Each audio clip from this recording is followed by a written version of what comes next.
Hello, it's Thoughts in a Car. I know these are stupid videos, and I'm terrible at videos, but I have the long commutes, and anyway, it's probably gonna sound stupid. Anyway, due to some recent things, very sadly, having to research some employment related legal things, and I've done all that stuff before, and I've researched discrimination stuff before, discrimination laws, but it's been a while, and there's been, I guess, some slight changes, and some of it because of case law and new rulings and things like that. So one thing I found out that I didn't know, and I always wondered and always thought it should be against the law, is I guess they call it disparate impact, where the employer is not intentionally setting out to discriminate, but it happens. And one of the main ways that happens is by employers having referral programs that cause a self-perpetuating cycle. So what happens is the employers want to take referrals from existing employees. They pay the existing employees for giving them referrals if the people are hired. So of course everyone wants to refer people. The people that are referring people, it's already a majority, a very drastic majority. And since they're the ones referring people, almost everybody they refer is part of that group, that demographic group. So, and see, if you hire that way, you don't have to look as hard for, the benefits to the agency is that you don't have to look as hard for employees. And since they're referred by someone who already works there, they figure, okay, they already have some information about the agency, and there's somebody that works here that can kind of vouch a little bit for them. And so what happens is the demographic group that's already the majority keeps referring people that are in their same demographic group, and then the agency keeps hiring those people until basically nearly everyone at the agency is from that demographic group. When an employer tells you that there's only 20% of a particular demographic group there, and the other 80, most of the other 80% is, the majority group.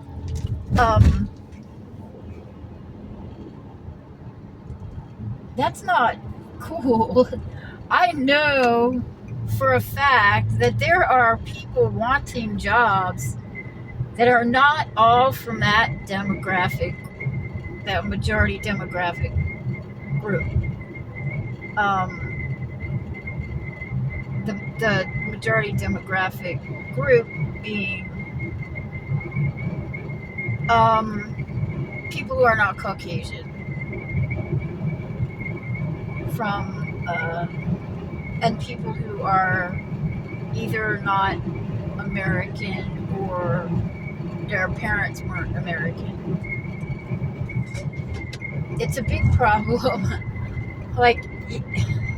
It's a big problem. So anyways, that's against the law. That is against the law, because they're hiring almost entirely from one demographic group, doing it fast. They're not even really looking at many applications from other demographic groups, because they've got these other referrals. They're just going to use those. So why look? It saves them money to not look. So they're just hiring what jumps right in front of them. And yeah, that's bad. when the employer does that, even if they're not meaning discrimination, when they do that, and you've got the vast majority of employees from one demographic group that is extremely different from the minority group,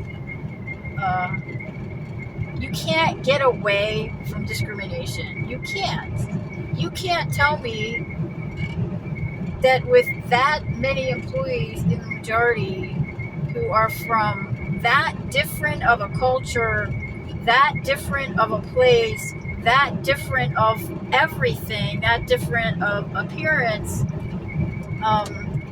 you can't tell me there's not going to be discrimination or a desire or something for discrimination.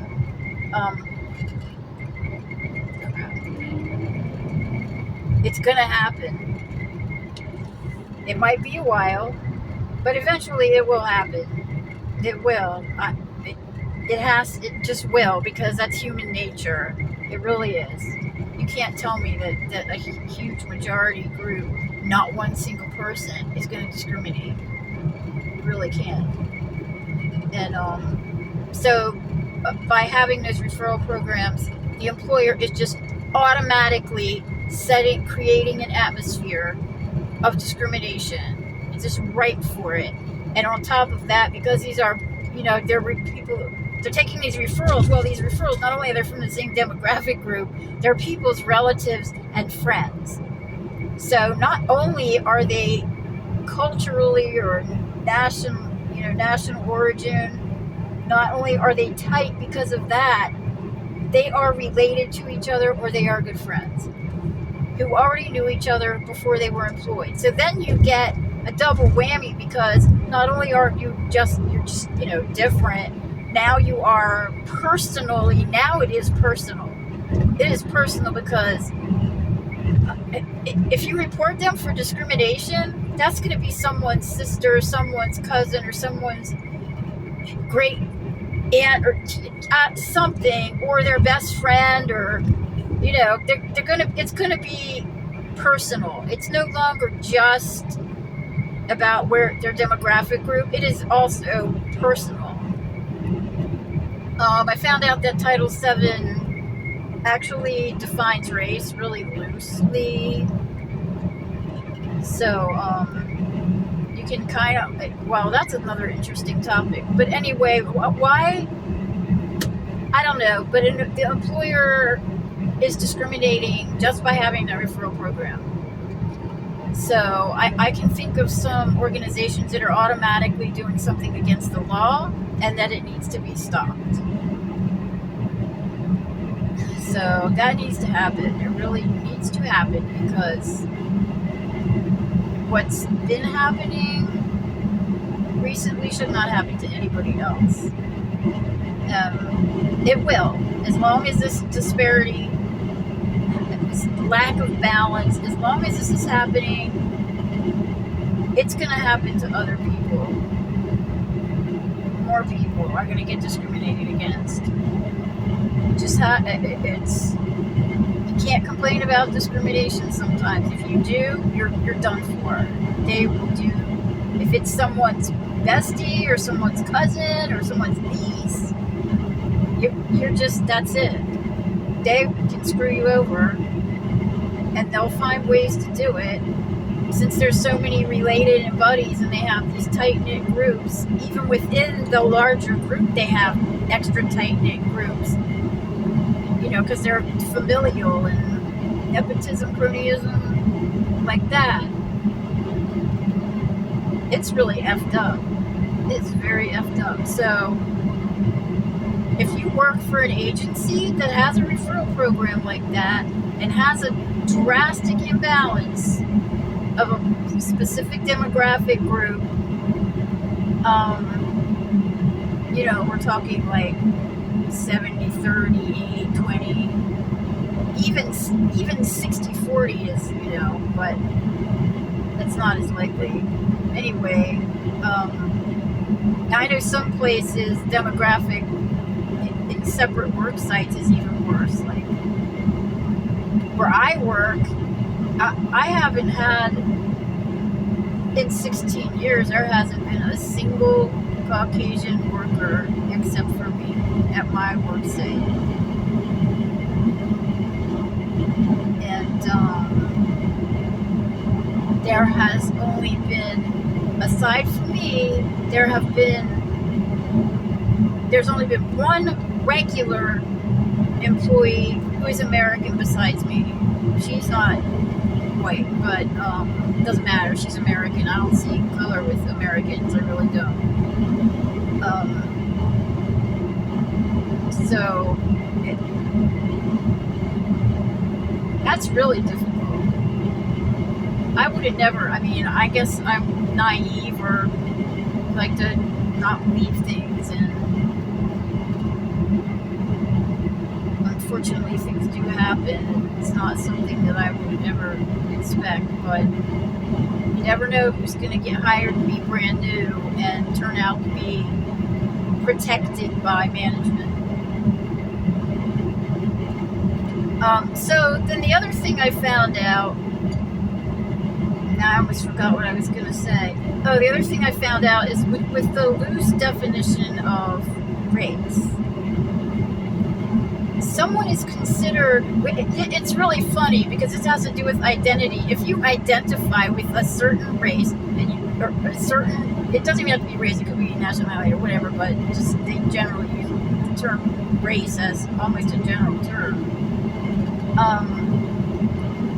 So if you are always affiliated with, like if you were Japanese and you affiliated with just African people, and the African people were the majority and they were discriminating against one Latino person, the Japanese person was involved in it, affiliating with the African people, and so legally, like, she would get seen as African because she's in with the group that is discriminating and participating in the discriminating. So that Japanese person is, considered part of that other group.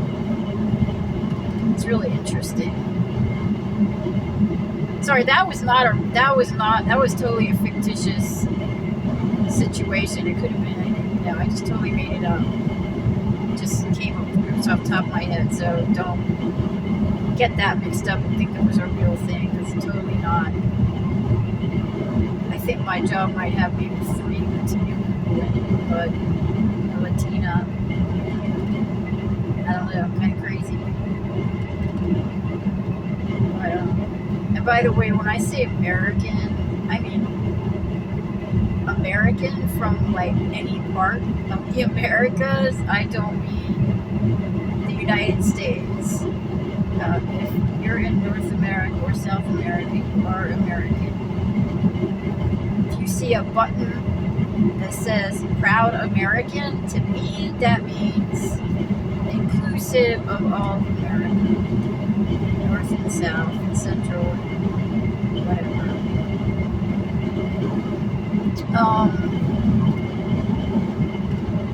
Yeah, the discrimination things in Title VII, crazy. And then I was reading about a case where, because if you have employees, if you have coworkers that are discriminating against you, but your boss is not, it's still considered the boss's fault if the boss knew about it and did not stop it. In that case, they count it as being the boss that's doing it, because they're not doing anything to stop it. So, like, say you report a coworker and your boss tries to make it about you, tries to tries to gaslight you and make you have these meetings